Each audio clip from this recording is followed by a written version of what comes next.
If you're working out but you're not getting stronger, it's probably not just due to your age. It will be one of these 7 reasons. And in today's video, I'm going to reveal what those 7 reasons are and show you how to get past them so you can break plateaus and start making progress again. My name is Will Harlow and I specialise in helping people over the age of 50 to improve their strength so they can stay independent. And in today's video, I'm going to reveal the 7 reasons why you're not making the strength progress you deserve. This video is for anyone who's been working out consistently, maybe at home or at the gym, but despite your best efforts, you're just not seeing results. Now, this kind of thing is surprisingly common, and there's usually a really good reason for someone who's trying really hard but not making progress. Thankfully, the 7 reasons I'm going to reveal to you today are fixable. Let's have a look at what they are and how to overcome each one. The first reason, and probably the most common reason for people over 50 that I help, is not training with enough intensity. And intensity is basically just a marker of how difficult the exercise is that you're doing. Let's say you go to the gym and you do a set of squats and it was the hardest thing you could ever do. That would be a 10 out of 10 intensity. But let's say you did 10 repetitions, but you could have easily done 15 if you'd pushed yourself a bit. That's probably way back on the 4 or 5 out of 10 scale of intensity. And unfortunately, unless we push to that kind of 7, 8, 9 out of 10 level, we aren't going to change. As we get older, your body becomes quite resistant to getting stronger and to putting on muscle. We literally have a term for this. It's called anabolic resistance. It gets worse with age, which means that it's all the more important to really push yourself when you do your exercise if you want to see progress. Now, I had this the other day with someone I was helping. I asked them to do a set of goblet squats in the practice, and I got them to do as many as they could. They stopped at about 8 or 9 repetitions. They put the weight down and they were like, "Oh, that was quite tough." And I said to them, if I said you absolutely had to do 10 more, do you think you could have? And they said, well, maybe not 10, but at least 5 or 6. Now that person is just not pushing hard enough to see the kind of progress they want. And the reason we had the consultation is because they didn't feel they were getting stronger over time, despite doing all the right things.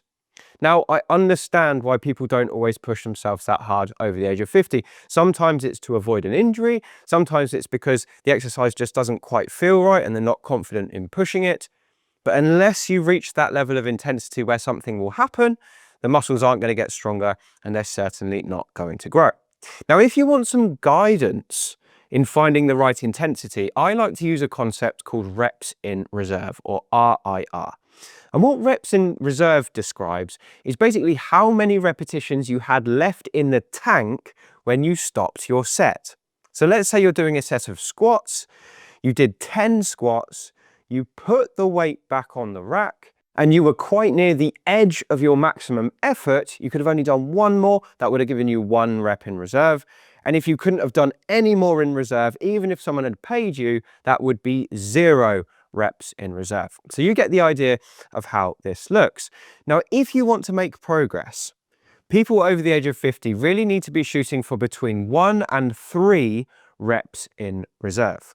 Now, this seems to be the sweet spot, because if you could have only done 3, 2, or 1 more repetition before you put the weight down, that means it was sufficiently hard for you to increase both your strength and your muscle mass, but you haven't pushed it all the way to failure, which is 0 reps in reserve. Now, there's nothing wrong with going right to failure from time to time, especially if you're experienced and especially if you're an advanced trainer. In fact, if you're very advanced, you probably do need to push towards failure more.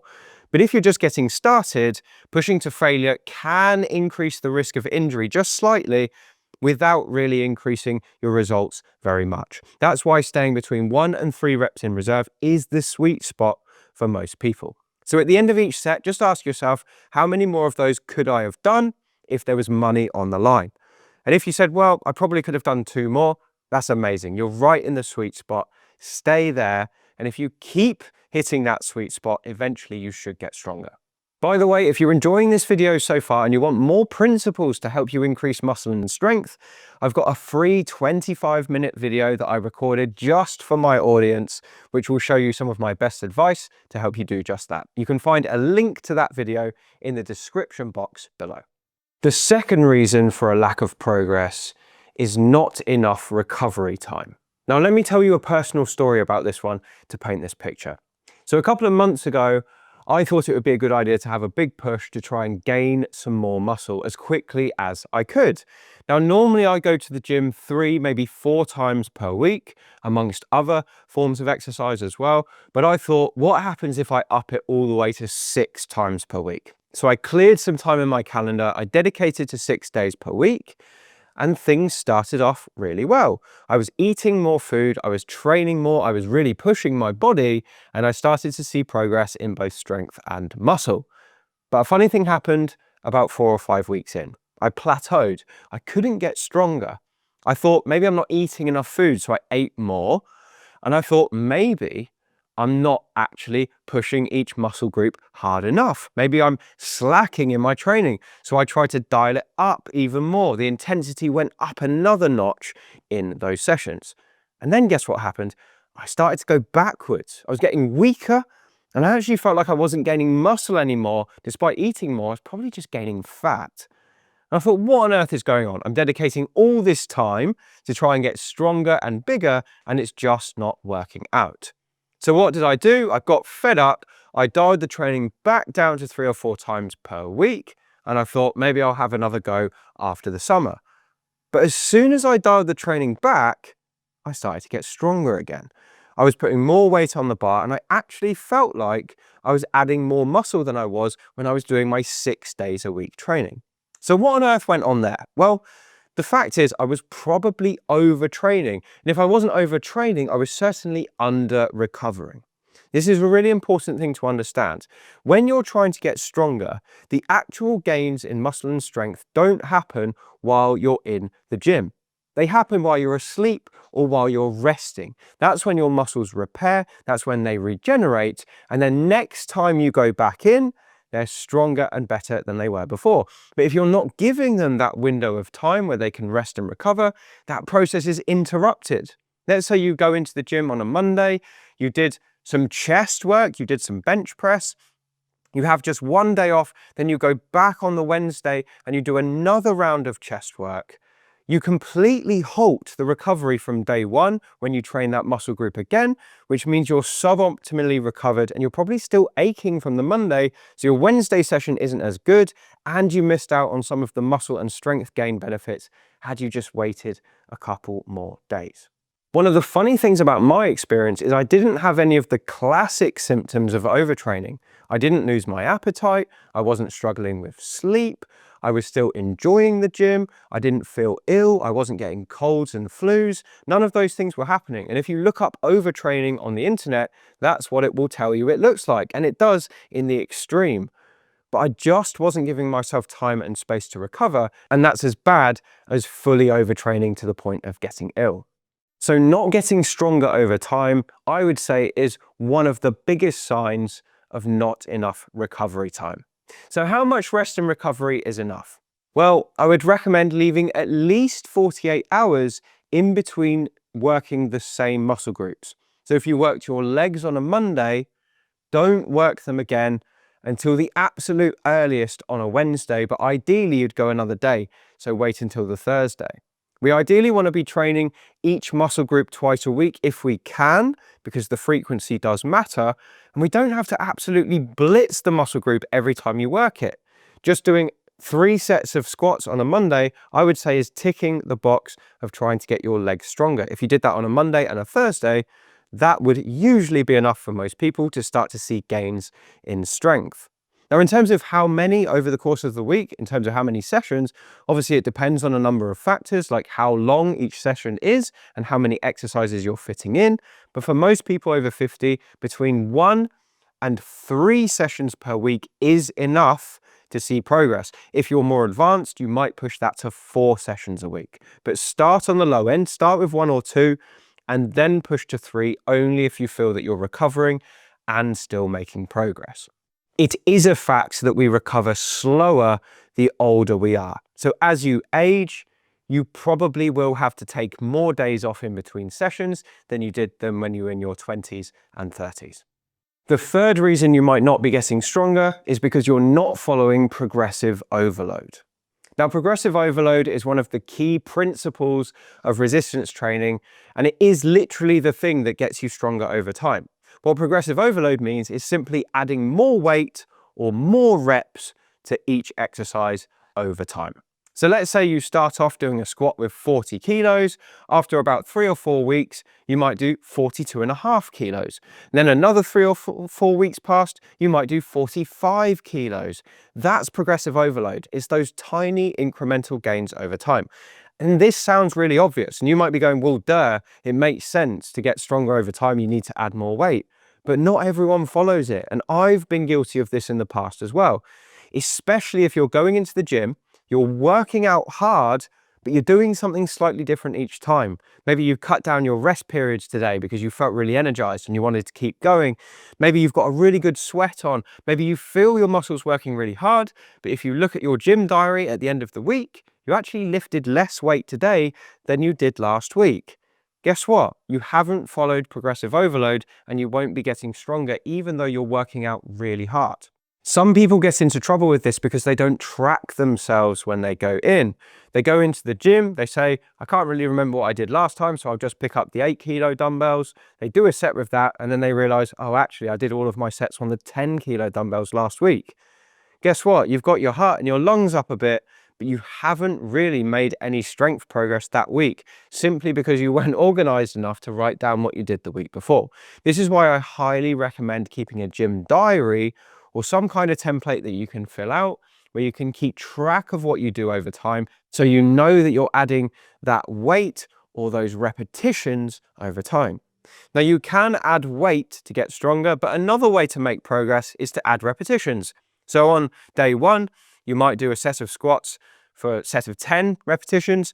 Next week, you go in, you do 11 with the same weight. The week after, you do 12.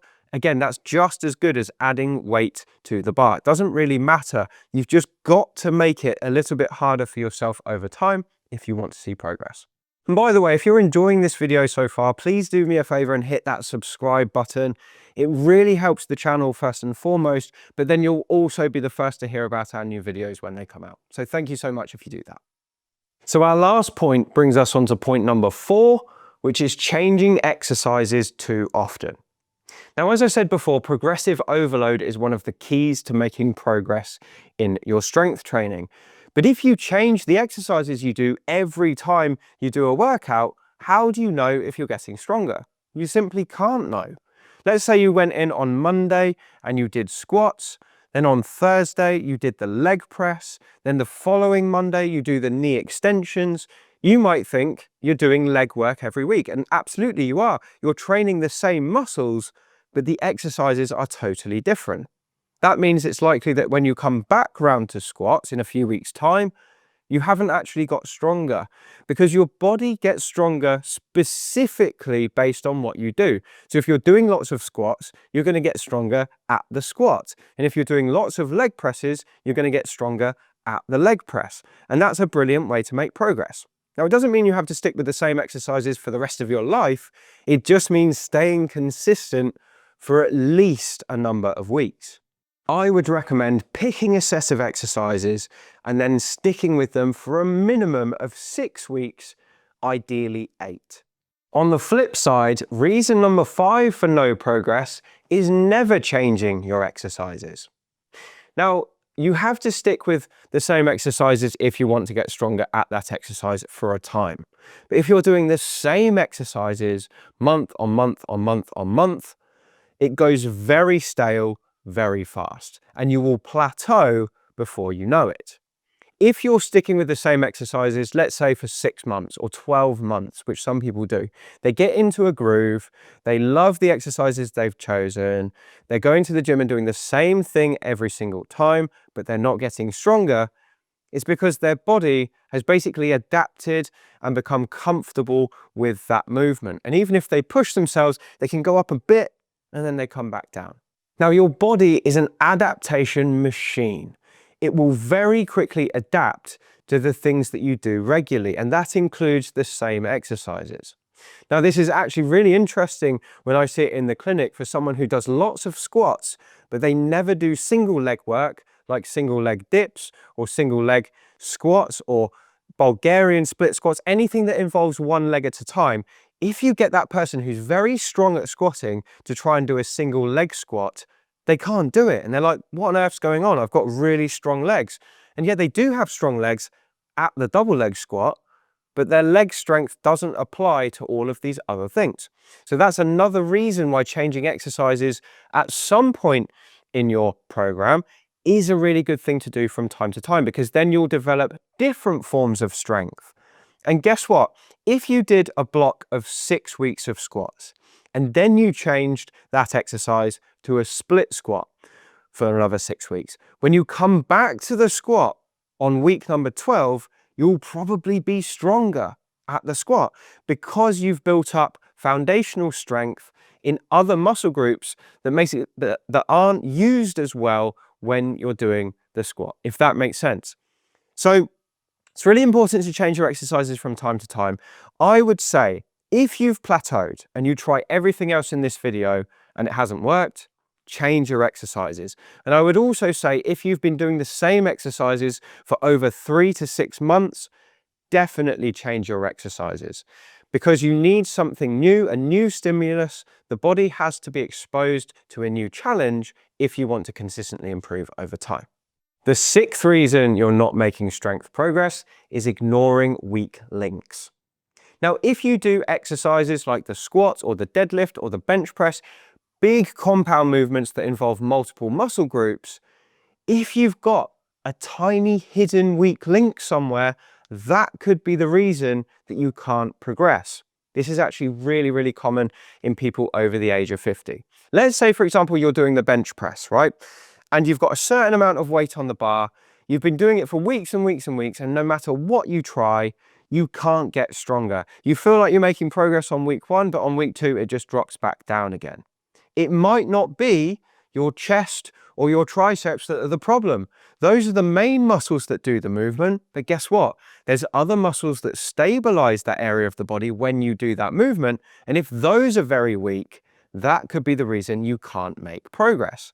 In that example with the bench press, quite commonly it's the rotator cuff that's the problem. So if you've got a really weak rotator cuff, which is designed to stabilize your shoulder when you push or when you pull, guess what? If it's not strong, it can't stabilize your arm, so you've got a shaky arm, and no matter how strong your chest is, you can't make progress. Now, this is also the case for the squat. If you've got weak upper glutes, guess what? You're not going to be able to squat heavy weights because the glutes simply can't support your pelvis and your knee will start to drop inwards. And if you're doing a big exercise like the deadlift or a row, if you don't have strong grip, that could be the thing that stops you from getting stronger, because your grip gives out before your back or your biceps do. So if you've been struggling with a particular exercise over time, here's what I want you to do. I want you to look up all of the muscles that are involved in that particular exercise. Now, you're going to find lots of muscles you've probably never heard of. Try and work out what those muscles do. Okay, they're probably stabilizing muscles. Then I want you to find out if there are any exercises that you can do that target those stabilizing muscles. Those exercises are probably going to be small, they're probably going to be a little bit fiddly, and they're probably going to be the sort of thing that you almost never see people doing in the gym. Those are the sort of exercises that physios thrive on. But if you find those exercises and you practice them for a few weeks, sometimes you can bring up that lagging supporting muscle group and suddenly you can start to make strength gains again. So do that for a few weeks if you've been struggling with a particular movement, and many times that can fix the problem.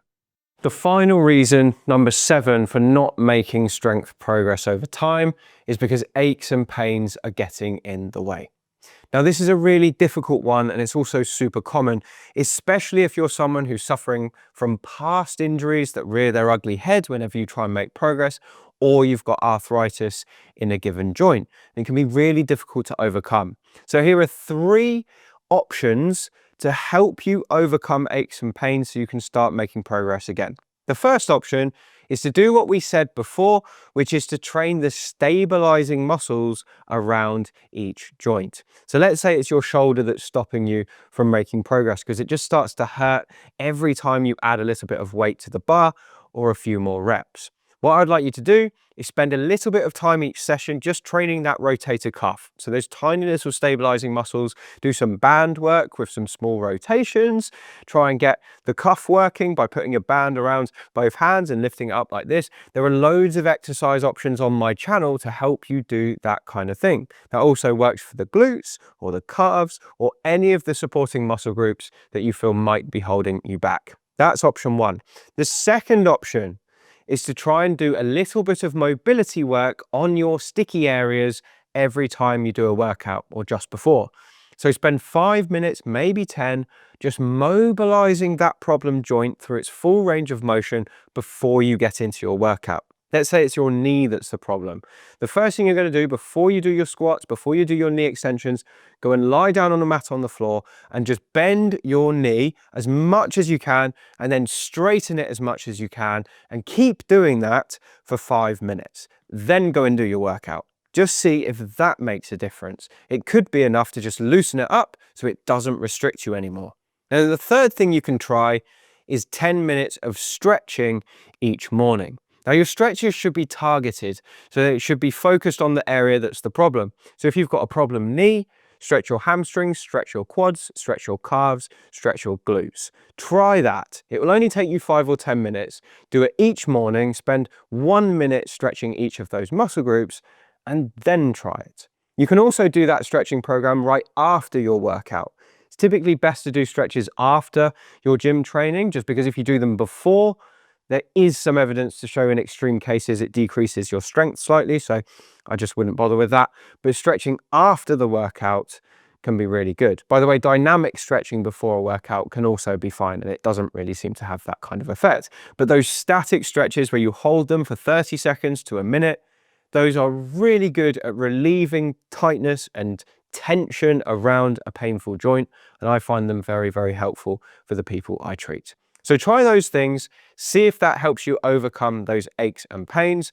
And the final thing that I didn't have on my list, but I've just thought of, is to get someone to look at your technique, just to double check what you're doing is absolutely optimal. Sometimes your technique can go awry, especially if you're trying to get stronger, because you're trying really hard to lift more weight, you're trying to do more reps, and sometimes inevitably we cheat a little bit on those reps, and that can cause aches or pains. So give those things a go, and I hope that video has been helpful. If it has, please do drop a comment below and let us know which part you found most useful. If you're enjoying these lecture style videos, also please let me know, because I can do more of them for you, and do share it with someone else who might benefit. There's another one of these styles of video on your screen right now, so click on that if you're interested in watching more, and I'll see you again on the next one.